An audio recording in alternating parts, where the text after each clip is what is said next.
د زاویې نیوز درنو لیدونکو سلامونه، ستړي مشئ. په نننۍ ځانګړې مرکه کې د پښتون ژغورنې غورځنګ له مخکښ غړي ښاغلي محسن داوړ سره خبرې اترې لرو. هیله ده چې تر پایه مو ملتیا وکړئ. داوړ صاحب، تاسو ته هرکلی وایو، ستړي مشئ.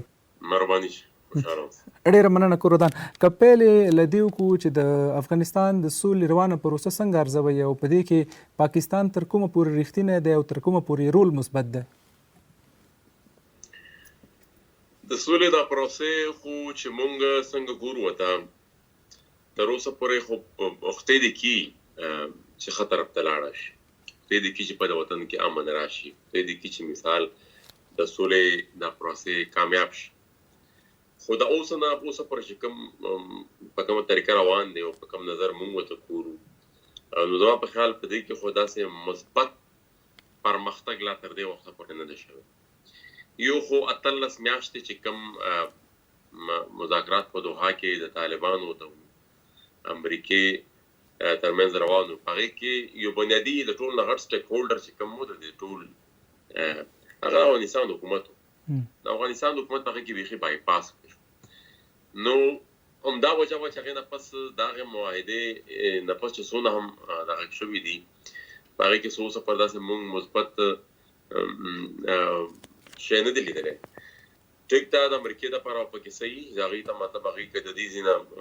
خامخا ځان وباسلو، ځان له یو لاره کتله، نو هغې ته کېدای شي هغې ته پکې څه نه څه فایده رسېدلي، طالب ته کېدای شي فایده پکې رسېدلي چې هغه ته یو لیجیټیمیسي میلاو شوم. خو د افغانستان ولس ته او د افغانستان ته زما په خیال په دې د سولې په دې پروسې کې اوسه پوره زه یو ځل بیا وایم چې خدای دې کړي چې دا سولې دا پروسس کامیاب شي، ځکه چې د سولې نه بغیر زمونږ بله لاره شته نه. دومره جنګ کېږي دا څونه مونږ ولیدلو، مطلب نسلونه پکې تباه شو، خدای دې کړي چې نوره سوله راشي. خو دا تر اوسه پورې په کوم طریقه چې روان دی، نو اوسونه پورې د پاکستان کردار خو د اولې ورځې نه ډېر زیات جوبیس دی. اوس هم مطلب څه داسې مثبت کردار د پاکستان طرف نه مونږ پکې اوسه پورې لیدلی نه دی. ځکه چې که دې دا وایي چې مثال ما طالبان راوستل د مذاکراتو په میز مې کېنول، خو نو عملیات هم هماغه شانتې روان دي، بلکې د هغې نه هم زیات سیوا شوي هم دي او هغه ټول د دې نه کنټرول کېږي. نو مطلب د دې کردار همدغه دی کوم چې ما تاسو بیان د دوی رښتینی پکې څومره ده، تر کومه پورې رښتینی دي؟ هغه څه چې دوی په خوله وایي هغه یې تر کومه پورې عملي کړي او تر کومه په خپل هغه عمل کې رښتینی دي؟ ما تاسو ته وایي چې په دې کې فلحال مونږ خو په سترګو څه صداقت لیدلی نه دی. په خوله خو به دې ګوره، په خوله خو دې ټول عمر دا خبره کړې ده چې بهی مونږ طالب سره زمونږ هېڅ قسمه تعلق نشته، هېڅ قسمه پرسته نشته. خو بیا وخت سره چې کوم د حقایق راوتلو دنیا ته مخامخ شو، هغې نه پس بیا دا خبره بیخي پخه شوه، یو پوخ حقیقت شو، دین بیا وروسته ومنلو چې او طالبانو سره زمونږ مرسته وه. دا اوس هم چې دې څنګه وایي چې مطلب مونږ رښتیني یو، مطلب مونږ غواړو چې مطلب هلته د سولې د پروسس کامیاب شي، خو نو ولې بیا دلته دا مرکزونه د دې ځای نه اپریټ کېږي، دا ټول تشکیلونه افغانستان ته د دې ځای نه کېږي. نو په دې کې ولې هغه په صداقت کار نه کوي چې طالب ته وایي چې خپل وطن ته هلته لاړ شه، خپل وطن آباد کړه. نه، دلته خو هغې ځي او مطلب هلته خپل عملیات کوي او بیا دلته نه تشکیلونه کېږي او بیا دا ټول کیسه د دې ځای نه روانه ده. نو د دې ټول دا دیدار یو شي ته چې بیا مونږ ګورو، د مونږ دا تر دې وخته پورې خو او دا چې څونه د پاکستان چارواکي د پاکستان په پارلیمان کې هم څو ورځې مخکې دا کیسه وچړله، قریشي صاحب چې کوم د خارجه امور وزیر دی، ما په هغې کې هم جواب وویل ورته چې مطلب په صداقت چې څه وي نو هغه بیا ټول ورشه ته به ښکاري. خو فلحال مونږ ته په دې کې څه داسې رخصتنولي د دې په عمل کې نه ښکاري. څو ورځې وړاندې د افغانستان د ملي امنیت سلاکار ډاکټر حمدالله محب پر پاکستان یو شمېر نیوکې وکړې. په مقابل کې پاکستان له ډاکټر محب سره د رسمي اړیکو د پریکون اعلان وکړ. ستاسې په نظر له ډاکټر حمدالله محب سره د پاکستان د اړیکو د پریکون وجه څه کېدلی شي؟ داسې دي چې دا خو څه خبره نه شوه. بنیادي طور چې کوم شی په کار هغه خو دا و چې د ډاکټر صاحب د ډاکټر محب چې هغه چې کومه خبره کړې وه د هغې جواب په کار و. هغه د دې ویلي وي چې مطلب دا د چې کومه خبره ده په دې کې څه حقیقت نشته، خو هغه څومره دې ته هم پته ده چې مثال هغه خبره هغه رښتونې دي، نو بل څه جواب ونه ورسره، نو بیا دا عمل یې کړی دی. دا څو ورځې مخکې چې زموږ د قومي اسمبلۍ اجلاس و، په هغې کې هم لکه څنګه چې اوس ما دا خبره یو ځل مخکې تکرار هم کړه چې د خارجه امورو وزیر شاه محمود قریشي باوجود د دې چې بحث د اسرائیل او د فلسطین پکې سره روان و، هغه پکې راودانګل او هغه وی چې مثال د افغانستان حکومت د زړه تاسو کومه چې مثال هغه غواړي ځه یو طرف ته وایي چې موږ هم غواړو بل طرف ته دغه چې کم سلاکاران یا دغه شان د بیانونه ورګي نو ما جواب وویلو ما وته چې ګوره هغه چې اور وینو اور لګیدلې نو لګي خېږي اسه خو نه خېږي او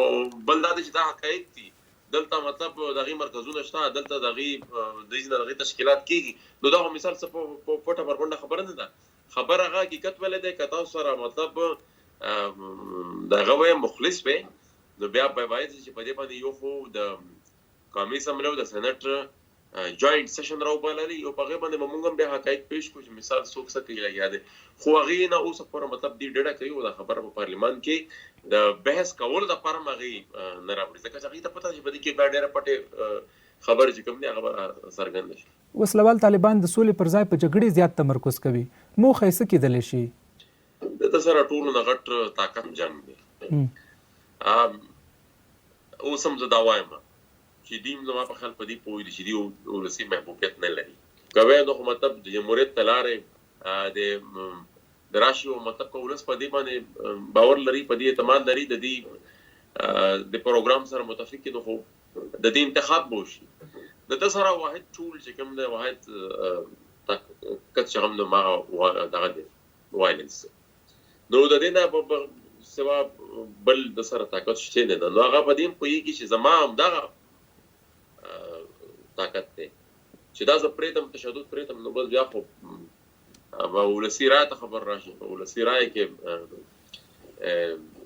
هغه په دې پوي دی او کله دې دا سوچته او کدی دا ول لري چې او د ولس ملګرتیا د موږ سره شته نو باید چې بیا جمهوریت ته غاړه کې د تیر اوسو موضوع کې چې کم بایدونه راغلل یا کوم ډیډ لاک ته د سولې په پروسس کې نو هغه خو د دې نظر عمدخ کار کیږي چې هغه د خیال لې چې یا به را تاسو کاسي پری دي او یا به موږ د زور د لارې ونیسو ستاسو په نظارت د جګړې لارې وخت رسیدل به څومره ممکن نه په افغانستان کې دا ممکن نه ده دا د چا خواهش کې دی شي خدا اوس په حقیقت بدلول دا به نه ممکن نه ده اوس په موجوده افغانستان کې نه خو هغه وخت پاتې شوی دی نو اوس د ولس پرای کې ډېر غټ بدلون راغلی دی بل دا چې مطلب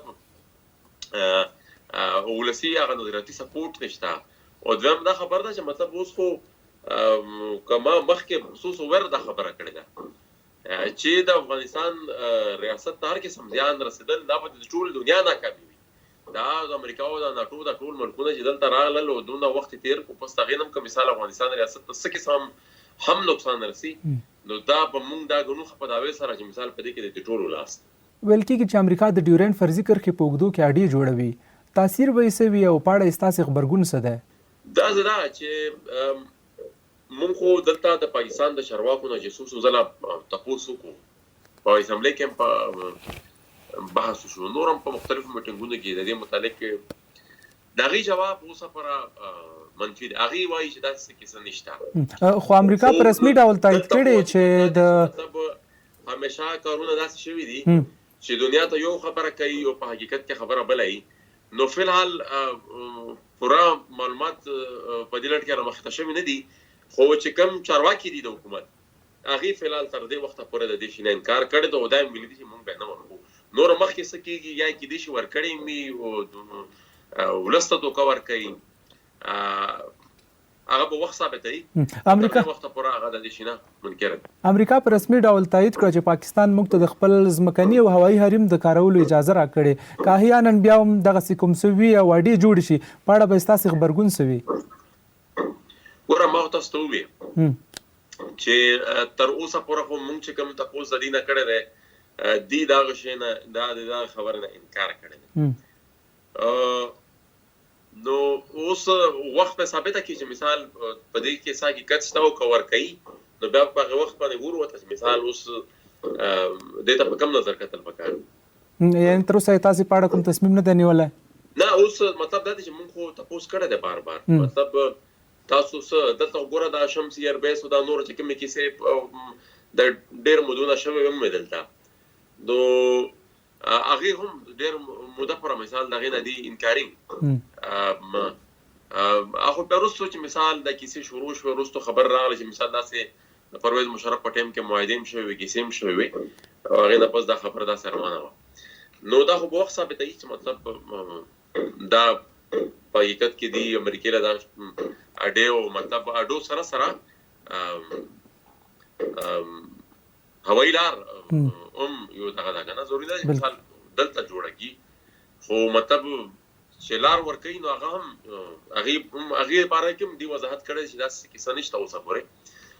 نو خو چې وشي نو بیا به ګورو چې په کوم ډول ورکړي دي په کوم رنګ ورکړي دي د کوم مقصد لپاره ورکړي دي د هغې نه پس بیا سره خپل نظر وړاندې کولی شي د پاکستان مذهبي ګوندونو او دیني عالمانو وخت نا وخت په افغانستان کې د جهاد فتواګانې صادرې کړي او ویلي دي چې دلته بهرنیان مېشت دي او پر وړاندې باید جهاد وشي څه فکر کوئ که چېرته امریکا په پاکستان کې اډې جوړې کړي دغه مذهبي ګوندونه او دیني عالمان به یې پر وړاندې د جهاد فتوا ورکړي داسې ده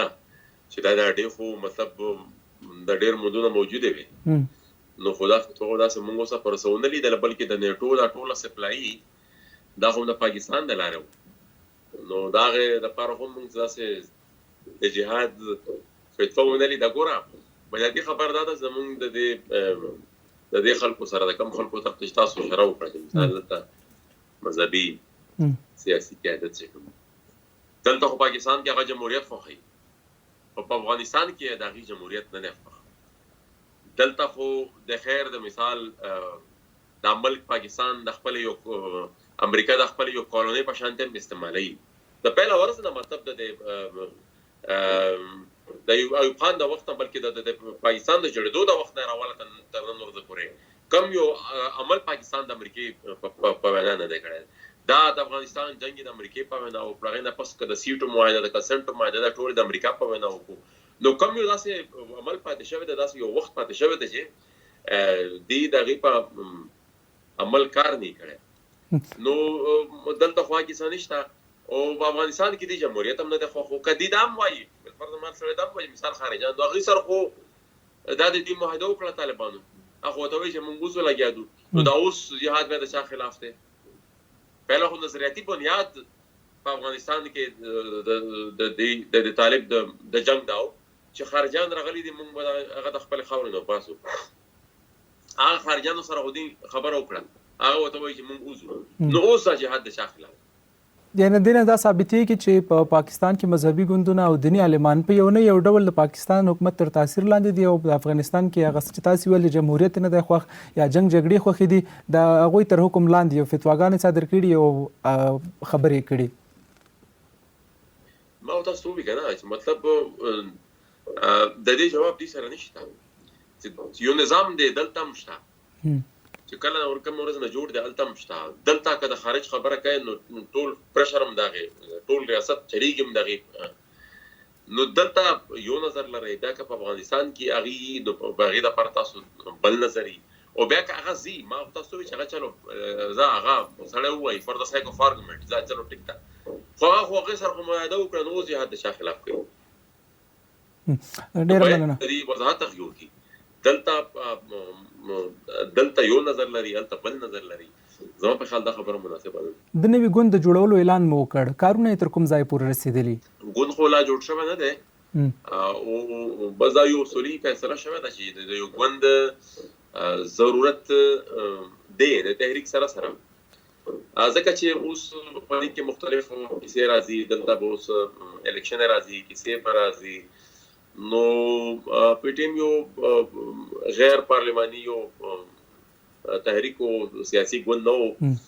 نو داسې یو پلیټ فارم ضرورت و چې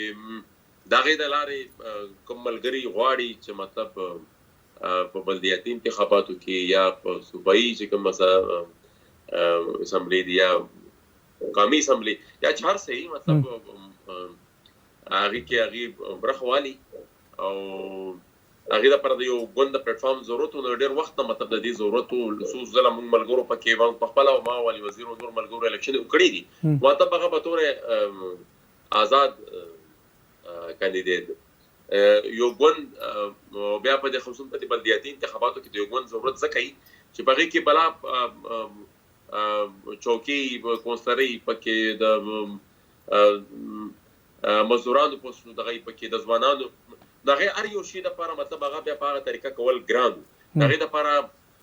د یو ګوند یا د ګوند په نخښه باندې مثال هغه چې تکای نو هغه کې ډېر زیاتې اسانتیاوې وي دا ګوند پروګرام او بل د ګوند بیا پروګرام هم لږ نورم زیات پراخ کنه نو د دې ټول سیستم ضرورت او بنیادی دغه لپاره د ډېر وخت نه سلاګانې شروع وي خو زونه پر اصولي فیصله شوې ده چې ګوند به جوړیږي نور هغه په منشور په عین طرح باندې کار روان دي او ډېر زر په مثال هغه پای ته ورسېږي ستاسو مبارزه او بل دویمه غټه خبره ده چې مثال دا جنگ چې کوم شروع کړی دی په دې کې نور چې کوم دلته د محکوم قومیتونه دي لکه پښتون ژغورنه غورځنګ خو د پښتنو د سیمې او نور دلته چې کوم محکوم قومیتونه دي کپ سندیان کې یلته هم ډېر بد حل دی په بلوچستان باندې ډېر غټ ظلم روان دی نو د دې ټولو د پرم داسې یو مشترکه پلیټ فارم ضرورت وو ځکه چې موږ به اسیم یو بل سره تماس نیولو یو بل سره مرسته کوله خو هغه فارمل یو رنګ مو تر اوسه پر نو ورکړي نو هغه د پرم د دې شي ډېر زیات ضرورت ستاسو مبارزه د پښتون د ژغورنې لپاره ده هغه کوم اهداف چې د پی ټی ایم پښتون کې نه پوره کېدل او یا له پی ټی ایم سره په ګډه نه پوره کېدل ما تاسو وی چې پښتون ژغورنه خو هغه غورځنګ په خپل طرف روان دي خو هغه یو غیر پارلماني تحریک دلته ګوره موږ ته باید موږ را یو چوکۍ ونیسو موږ باید د پاکستان فکر نه کوي چې د پاکستان پارلمان کې استاو د علي وزیر او یو شمېر نورو پښتنو شتون کافي و دا باید زیات شي موږ په دې دوه کسانو باندې لکه د خپل بیانیه خبرابر تبلیغ کړی دی او خپل بیانیه په دې باندې منلم دا او د وطن بیانیه پر ضد لکه اوس دا په اورس کورشي کوم خبره وکړه چې موږ افغانستان کې مرسته کوم کوو موږ د سولې په دې پروسس کې بنیادی کردار ادا کړی دی موږ دا هم کوو موږ دونه سنتیاو پیدا کړی دي موږ دونه مخلص یو خو هغه طرف نه داسې بیانونه کړی دي نو خدا کالته زه موجود نه به ما جواب نه ویلې نو بیا خو داغه خبره وان سایډ تلله او ټول خلکو به ویلو جواب چې دغه خبره څوک جواب نه کوي نو دا خبره ټیک ده نو د دې لپاره زوام چې مثال یو چوکې هم موږ پرې نه دو د خپل د سیاست لپاره او د خپل وطن لپاره د خپل وطن د آبادی لپاره چې د کم راتلونکي حالات دي ته د خیر کې او ته د اصول د پروسس کامیاب کی خو څه خبره څه ټیک نه دی روان کوم مشکلات پکې تاسو وینئ چې مثال امریکا دلته نه دومره ابرپټلی اوزي او باوجود د دې چې مثال دلته دونه وخت غي تیر کړو او یو خو او بیا په کومه طریقه سره چې دي طالبانو ته یو د لیجیټیمیسي ورکړه بیا غدا پس د ټوله ویسټرن میډیا راځي او دا تاثیر ورکوي ټوله دنیا ته او یا د پاکستان ریاست راځي ټوله دنیا ته دا تاثیر ورکوي چې کني طالب چې کوم دی هغه د ټول محبوب قوت په افغانستان کې مطلب د نیماینم زیات وطن چې کوم دی هغه د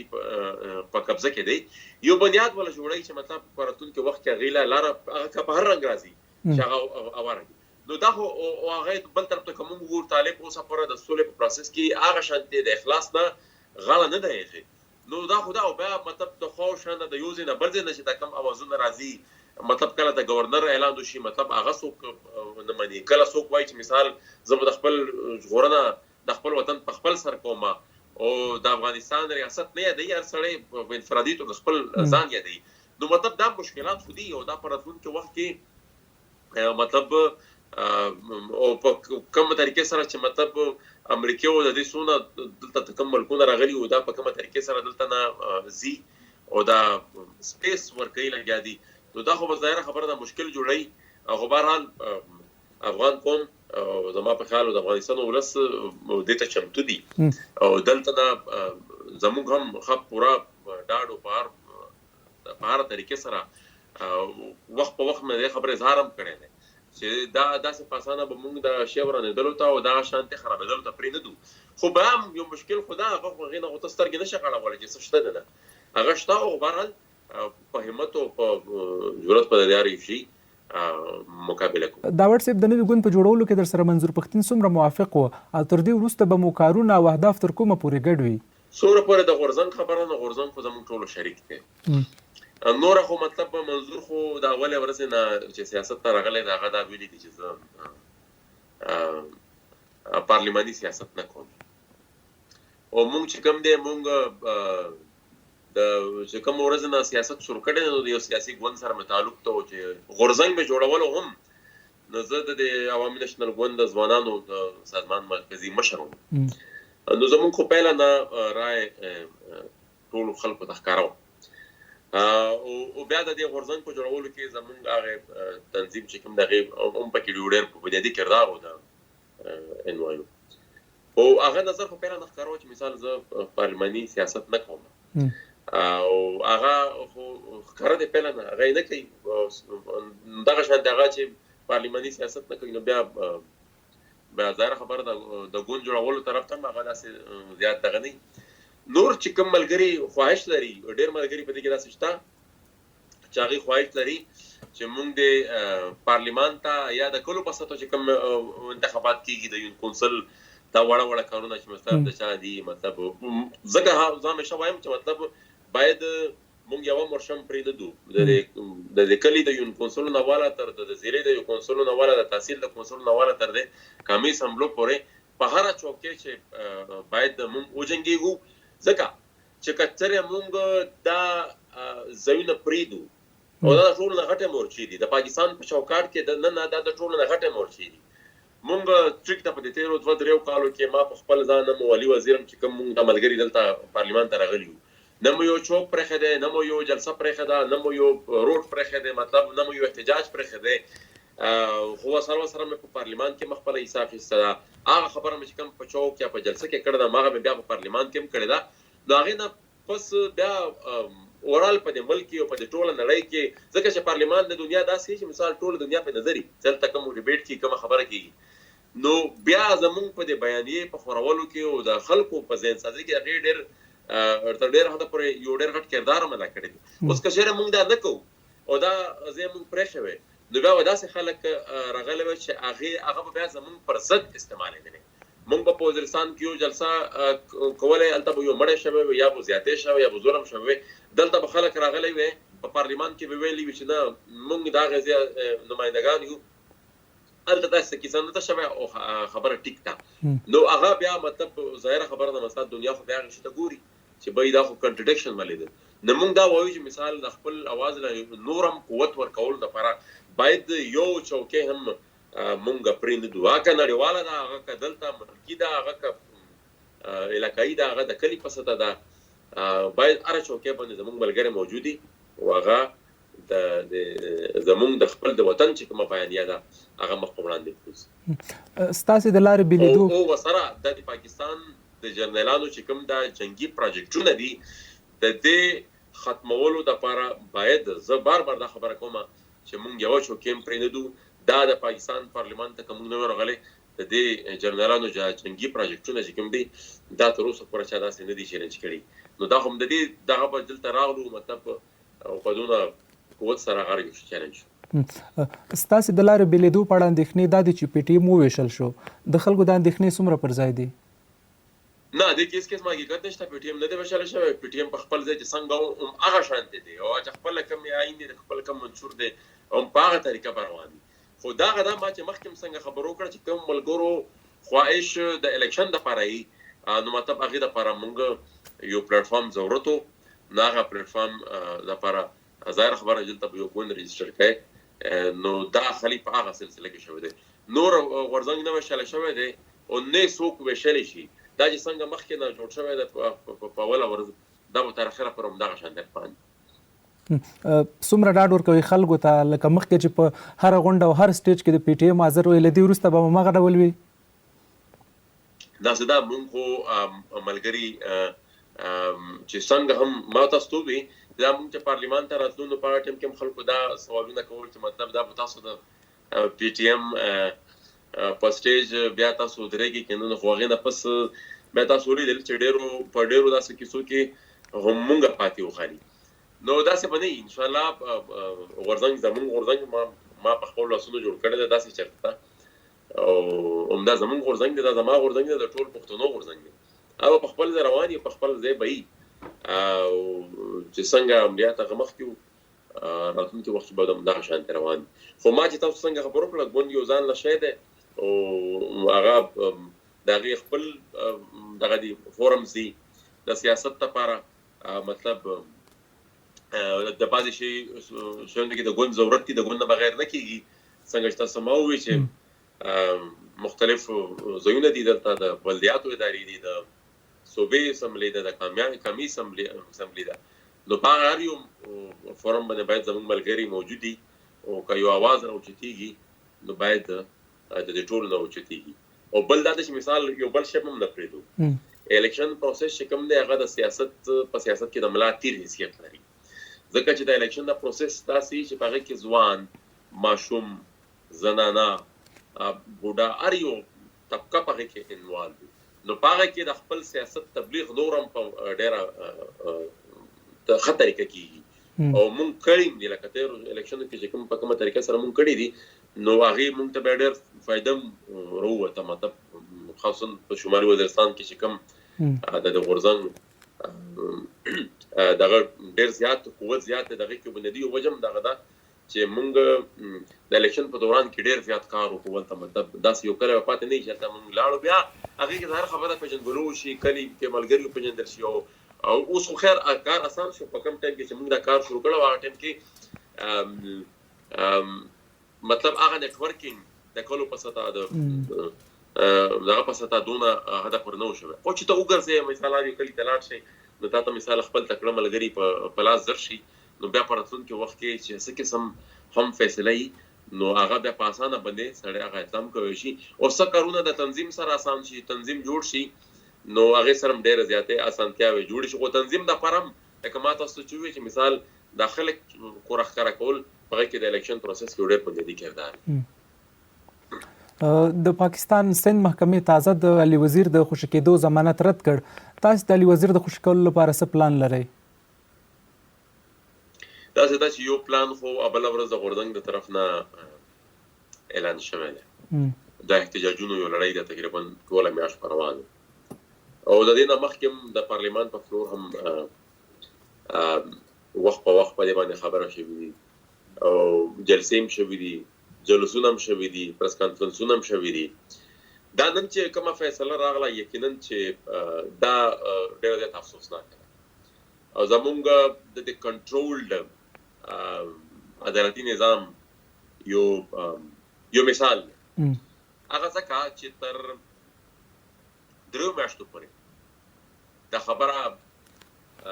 محکمې ځان سره محفوظه وساتله. نو که د ضمانت کیس نه جوړېدو، یا د کیس ضمانت ته نه و جوړ، نو باید په پیله ورځ فیصله کړې وای.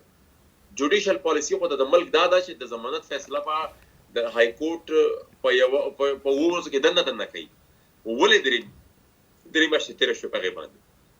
نو په کار ده چې مطلب که چېرې عدالت نه وی مطمئن، 3 میاشتې مخکې فیصله کړې وي. نو مطلب دا خو په دې کې خو ډېره ښکاره ډېر بدنیتي پکې ډېره زیاته مطلب ښکاري چې مطلب دې غوښتل خالي دا چې مطلب دې وځنډوي په جیل کې. نو هغه دې وکړل، دا د نن فیصله راغله. اوس په ګورو مخکې بیا سلا کوو وته، دا اوس نن خو دا فیصله راغله، نو عدالت لاره به هم دغه کوو، سپریم کورټ ته به هم پیځو، او نور هم مطلب سلا به کوو وله چې سر قسم داسې کیسه کېدی شي چې سړی په دې کې د دې کوم قسم داسې پرشر بیلډ کېدی شي چې هغې دپاره سلا به کوو دې دپاره مطلب یو خو د احتجاج یو دغه د ټولو میاشتو دپاره اعلان شوی دی. علت یې څه کېدلی شي چې په پاکستان کې د زیات شمېر پښتنو قاتل ربا انور د آزاد ګرځي، خو علي وزیر د بندي وي؟ ګوره ما خو یو ځل پارلمان کې په خپل تقریر کې کړي وو، ما ورته وی زموږ یو بل ملګری چې کله نیولی او عدالت کې پیش کولو، نو ټول مخې ولم پټ کړی و، دا ټول دغه وله څادرې پې اچولی و. نو ما په هغه ټایم کې ویلي وو چې ګوره د پاکستان چې څوک ډیفینیشن کتل غواړي، نو ما هغه د دا 2 تصویران وګوري. یو هغه زموږ ملګری په هغه ټایم غالبا علمزیب و، هغه چې ما یې دننه عدالت ته په کومه طریقه سره راوړو په څادرونو کې پټ کړی و. او دویم طرف ته مطلب دا روانور چې عدالت ته پیش کېږي، مخکې وروستو شاته ته پولیس هم نه هد کړی او نه یو شی. نو دا داسې نه ده چې مثال نوې کیسه ده، دا پاکستان پهله ورځ نه دی، دا نوې خبره پکې نه ده. ما تاسو ته ووایي چې پاکستان چې څوک ډیفاین کول غواړي، نو د پاکستان شناخت هم دغه دی.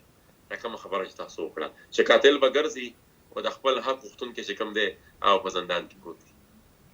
ډېره مننه. په وروستیو کې مو پښتون افغان ولس ته لنډ پیغام اورو. لنډ پیغام زموږ دا دی ټول افغان ولس ته چې د خپل وطن د آبادۍ دپاره د خپل وطن